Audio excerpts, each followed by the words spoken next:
प्रिय विद्यार्थियों, आज हम कक्षा 7वीं एड ग्रेड गणित में अध्याय 1 पूर्णांक के बारे में समझेंगे और उस पर आधारित सवालों को हल करेंगे। तो इसमें पूर्णांक किसे कहते हैं? तो हम जब किसी पूर्ण संख्याओं में जब ऋणात्मक संख्याओं को भी सम्मिलित कर दिया जाता है, मतलब धन वाली और ऋण वाली दोनों संख्याएं जब होती है, तो ऐसी संख्याओं के समूह को हम पूर्णांक कहते हैं। पूर्णांकों के योग और व्यवकलन यानी घटाने पर आधारित कौन कौन से ऐसे गुण होते हैं, जैसे दो या दो से अधिक पूर्णांकों को जब जोड़ा जाता है तो हमें एक पूर्णांक प्राप्त होता है, और इस प्रकार का यह जो गुण है उसे समृद्ध गुण कहते हैं। तो अर्थात जैसे 3, जिसमें ऋण 2 अगर जोड़ा जाए तो यहाँ पर ऋण 3 में ऋण 2 जोड़ रहे हैं तो ऋण 5 हो रहा है, और ऋण 5 भी एक पूर्णांक संख्या है। तो अतः हम ये कहेंगे कि पूर्णांक योग के अंतर्गत समृद्ध होते हैं। इसी प्रकार व्यवकलन में देखें हम कि व्यवकलन करना यानी घटाना। तो जब हम दो पूर्णांकों को घटाते हैं तो जो आने वाली संख्या वह भी एक पूर्णांक होती है, अर्थात पूर्णांक व्यवकलन के अंतर्गत समृद्ध होते हैं। इसी प्रकार से हम देखें कि पूर्णांकों के योग के अंतर्गत क्रम विनिमय गुण जब अगर हम जैसे दो पूर्णांक लें, ऋण 3 और धन ऋण 2 है, इनको अगर जोड़ते हैं, या पहले ऋण 2 को पहले ले लें और ऋण 3 को बाद में लें, तो इसको जोड़ने पर भी ऋण 5, दोनों स्थिति में ऋण 5 आ रहा है। तो इस अर्थात ये पूर्णांक जो होते हैं योग के अंतर्गत क्रम विनिमय गुण का प्रदर्शन करते हैं, ऐसे हम कहेंगे क्रम विनिमय होते हैं। इसी प्रकार हम अगला एक गुण देखें, साहचर्य गुण। साहचर्य गुण का मतलब ये होता है कि जब हम 3 या 3 से अधिक संख्याओं को अगर क्रम बदल कर जोड़ें, जैसे ऋण 5 धन ऋण 3 धन ऋण 2, अगर इनको जोड़ें, या ऋण 5 और ऋण 2 को पहले जोड़ें और उसमें ऋण 3 जोड़ा जाए, यहाँ पर ऋण 5 में ऋण 3 धन ऋण 2 को जोड़ा गया, तो दोनों प्रकार से जोड़ने पर जो उत्तर आता है समान आता है। यहाँ हम दोनों स्थिति में देख रहे हैं उत्तर इसका ऋण 10 आ रहा है, अर्थात जो पूर्णांक संख्या है योग के अंतर्गत साहचर्य होती है। तो यहाँ इसी प्रकार से योज्य तत्समक। तो योज्य तत्समक का मतलब जब किसी पूर्णांक में शून्य जोड़ते हैं तो हमें वही पूर्णांक प्राप्त होता है। तो जिस संख्या को किसी पूर्णांक में जोड़ने पर पुनः वही पूर्णांक प्राप्त हो, तो ऐसा वह उसके लिए योज्य तत्समक कहलाता है। योज्य मतलब योग के लिए। फिर इसी प्रकार से हम पूर्णांकों को गुणा देखें, तो पूर्णांकों को जब गुणा किया जाता है तो गुणा करने पर भी जो गुण इसमें होते हैं तो वो गुणन के लिए पूर्णांकों को गुणनफल से संबंधित तो गुणन कहलाएंगे। अब इसी प्रकार हम इसमें एक महत्वपूर्ण है कि चिन्हों का गुणा। जब धन में अगर धन का गुणा किया जाए तो धनात्मक चिन्ह आता है, ऋण में ऋण का गुणा किया जाए तो धन आता है, धन के साथ अगर ऋण का गुणा किया जाए तो ऋण आता है, और ऋण के साथ अगर धन का गुणा किया जाए तो ऋण आता है। इसको हम एक आसानी से याद रखने के लिए इस प्रकार से एक त्रिभुज में अगर हम देखें कि एक ऋण और ऋण ले लें और यहाँ धन, तो धन गुणित ऋण अगर इसका गुणा किया जाए तो ऋण आएगा, ऋण गुणित ऋण किया जाए तो धन आएगा, धन गुणित ऋण किया जाए तो ऋण आएगा। तो इस प्रकार से हम याद रख सकते हैं। अब इस पर आधारित अगर हम प्रयास कीजिए के अंतर्गत एक सवाल देखें, यहाँ पर नीचे दिया गया है कि ऋण 15 ऋण 18 को हल करना, घटाना है। तो ऋण 15 और ये ऋण गुणित ऋण हो जाएगा धन, तो 18 में से 15 घटेगा तो 3 बचेगा। तो इस प्रकार से इसका उत्तर क्या हो जाएगा? 3। और बड़ी संख्या धनात्मक है इसलिए सामने धन का ही चिन्ह रहेगा। अगर कोई चिन्ह नहीं लगा मतलब धन का चिन्ह उस पर रहता है। इसी प्रकार प्रयास कीजिए के अंतर्गत हम देखें 35 ऋण 20, तो ऋण गुणित ऋण धन हो जाता है, तो 35 धन 20, तो ये उत्तर उसका 55 हो जाएगा। ऋण 25 ऋण 13, तो यहाँ दोनों पूर्णांकों के चिन्ह समान है, तो ये दोनों पूर्णांक आपस में जुड़ जाएंगे, तो ये दोनों को जोड़ने पर ऋण 38 आ जाएगा।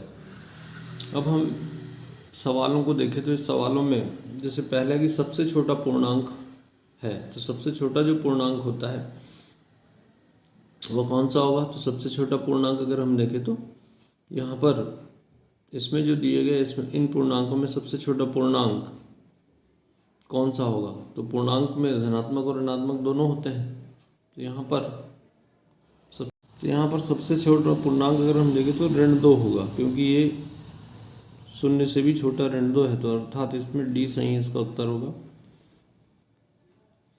इसी प्रकार हम दूसरा सवाल देखें तो दूसरे सवाल में पूर्णांकों के लिए योज्य तत्समक है, तो योज्य तत्समक योग के लिए तो यहाँ शून्य होगा, क्योंकि शून्य को किसी में भी जोड़ा जाए तो वही संख्या प्राप्त होती है। इसी प्रकार हम तीसरे सवाल में देखें कि a भागित ऋण 1, तो इसका भाग देने पर ऋण a आएगा। फिर प्रश्न चौथे में पूर्णांकों के लिए गुणात्मक तत्समक है, तो गुणात्मक तत्समक 1 होगा, क्योंकि इसका गुणा करने पर पूर्णांक का मान नहीं बदलता, वही उसका उत्तर होता है। इसी प्रकार पांचवें प्रश्न में है, यदि सोमवार को श्रीनगर का तापमान ऋण 3 था और मंगलवार को तापमान 3 डिग्री सेल्सियस और कम हो गया, तो मंगलवार को श्रीनगर का तापमान क्या होगा? तो 3 डिग्री सेल्सियस और कम हो गया है, तो ऋण 3 में और 3 कम हो जाएगा, तो ये ऋण 6 बन जाएगा। जिस प्रकार से इसका डी वाला उत्तर सही हो। प्रश्न क्रमांक 6 में एक ऐसा पूर्णांक युग्म लिखिए जिनका योग ऋण 3 होता है। तो इस प्रकार के अनेकों युग्म हो सकते हैं। तो जैसे ऋण 6 में 3 जोड़ा जाए तो ऋण 3 आ सकता है, 3 धन ऋण 6 अगर किया जाए तो भी ऋण 3 आ सकता है। तो इस प्रकार से अनेकों पूर्णांकों के युग्म हो सकते हैं। तो हमने 2 युग्म उदाहरण के तौर पर लिखे हैं। अगला सवाल है, एक ऋणात्मक पूर्णांक और एक धनात्मक पूर्णांक लिखिए जिनका अंतर ऋण 8 होता है। तो मान लें कि पहला पूर्णांक हमने ऋण 1 ले लिया, दूसरा पूर्णांक 7 लिया। अब इनका अंतर निकालना मतलब घटाना है। तो ऋण 1 में से अगर ऋण 7 को करेंगे तो दोनों के चिन्ह समान है, तो ये दोनों आपस में जुड़ जाएंगे, तो उत्तर इसका ऋण 8 हो जाएगा।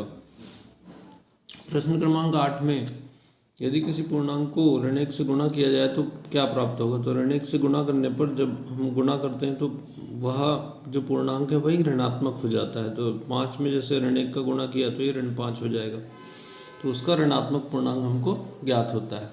प्रश्न क्रमांक 9 में मान ज्ञात कीजिए ऋण 42 गुणित 12। तो ऋण 42 में अगर हम 12 का गुणा करना है तो 12 दूनी 24 का 4 हासिल है 2, 12 चौके 48 और 2 50। इस प्रकार से ऋण 504 हो जाएगा। प्रश्न क्रमांक 10 में हम देखें, ऋण 125 में ऋण 25 का भाग देना है। तो ऋण 125 ऊपर लिखेंगे और 25 नीचे। 25 का अगर हम पहाड़ा पढ़ सकते हैं तो 25 पंजे 125 होता है, तो इस और ऋण से ऋण कट जाएगा, तो इस प्रकार से इसका उत्तर 5 हो जाएगा। प्रश्न क्रमांक 11 में हम देखें तो प्रश्न क्रमांक 11 इसमें दोपहर 12 बजे तापमान 10 डिग्री से ऊपर था, वह आधी रात तक 2 डिग्री सेल्सियस प्रति घंटे की दर से कम होता है, तो वह किस समय तापमान 0 से 8 डिग्री सेल्सियस नीचे होगा? तो मतलब ऋण 8 होगा। और आधी रात का तापमान क्या होगा? तो दिन के 12 बजे से रात के 12 बजे तक आधी रात मतलब 12 घंटे होते हैं। तो दोपहर 12 बजे का तापमान धन 10 डिग्री सेल्सियस है, आधी रात मतलब 12 घंटे बाद, तो कितनी कमी होगी? तो हर 1 घंटे में 2 डिग्री सेल्सियस की कमी हो रही है, तो 12 घंटों में 12 दूनी 24, तो ये ऋण 24 हो जाएगा। आधी रात का तापमान कितना होगा? तो पहले 10 था, दिन के दोपहर में 12 और बाद में ऋण 24, तो इसको घटाएं तो ऋण 24 डिग्री सेल्सियस हो जाएगा। अगर हम तापमान को घटाते चले जाएं, 10 से 2 कम हर प्रकार करते जाएं, तो हम देखेंगे रात के 9 बजे तापमान ऋण 8 डिग्री सेल्सियस होगा।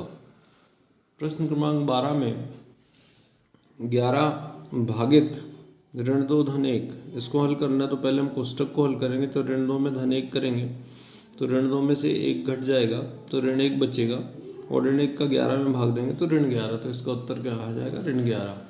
प्रश्न क्रमांक 13 में वितरण गुण का उपयोग करते हुए मान ज्ञात करना है। तो वितरण गुण का उपयोग करते हुए तो हमको ये देखना है कि यहाँ 70 दोनों में दिख रहा है, ये 2 पद हैं, दोनों में 70 दिख रहा है, तो 70 को हम घनिष्ठ यहाँ से कॉमन ले लेंगे बाहर, तो कोष्टक के अंदर बचेगा ऋण 19 ऋण 1। तो ऋण 19 और ऋण 1 होता है ऋण 20, इन दोनों को गुणा करें तो ऋण 1400, तो यह ऋण 1400 इसका उत्तर हो जाएगा। फिर इसमें प्रश्न क्रमांक 14 में ऋण 5 गुणित 4 से शुरू करते हुए ऋण 5 गुणित ऋण 6 ज्ञात कीजिए। तो अगर हम इसको देखें कि ऋण 5 गुणित 4, अब ये ऋण 6 ऋणात्मक है, मतलब ये 4 कम होते चला जा रहा है, तो ऋण 5 गुणित 4, फिर ऋण 5 गुणित 3 हो जाएगा, फिर 3 से 1 कम ऋण 2, तो इस प्रकार से करते जाएँ तो आखिरी में हम देखेंगे यह कितने बार में हो जा रहा है? 1 2 3 4 5 6 7 8 9 10 11, 11वीं बार में आ जाएगा ऋण 5 गुणित ऋण 6 हो जाएगा, हर बार हम एक कम कर रहे हैं। इसी प्रकार हम प्रश्न क्रमांक 15 में देखें कि प्रश्न क्रमांक 15 में 15 प्रश्नों वाले एक कक्षा टेस्ट में प्रत्येक सही उत्तर के लिए 4 अंक हैं और प्रत्येक गलत उत्तर के लिए ऋण 2 अंक है। तो गुरप्रीत सभी प्रश्नों को हल करती है, परंतु उत्तरों में से केवल 9 सही है, तो उसने कुल कितने अंक प्राप्त किए? तो गुरप्रीत, इसी प्रकार उसका एक मित्र है, उसने सभी प्रश्न हल किए, उसने केवल 5 उत्तर सही किए, तो उसे कितने अंक प्राप्त हुए? तो अगर हम इसको हल करें तो पहले गुरप्रीत के केस में देखें, गुरप्रीत के सही उत्तर 9 थे, गलत उत्तर कितने होंगे? तो 15 में से 9 घटा दें तो 6 उसके गलत उत्तर होंगे। तो गुरप्रीत को कुल कितने अंक मिलेंगे? तो सही उत्तरों के अंक ऋण गलत उत्तरों के अंक, तो 9 गुणित 4, क्योंकि 9 सही उत्तर थे तो 9 गुणित 4 36, और गलत वाले 6 दूनी 12, क्योंकि गलत उत्तर पर 2 अंक कम होंगे तो 12 कम हो जाएंगे, तो कुल उत्तर उसके अंक जो बचेंगे आखिरी में 24 अंक होंगे। इसी प्रकार उसके मित्र के अंक, सही उत्तर उसने 5 किए और गलत कितने होंगे? तो 15 में से 5 घटाए तो 10। तो यहाँ पर हम देखें तो मित्र के जो अंक होंगे तो 5 गुणित 4, क्योंकि सही उत्तर 5 थे तो 5 गुणित 4 20, और गलत उत्तर भी उसके 10 दूनी 20, तो उसको अंत में कुल 0 अंक मिलेंगे।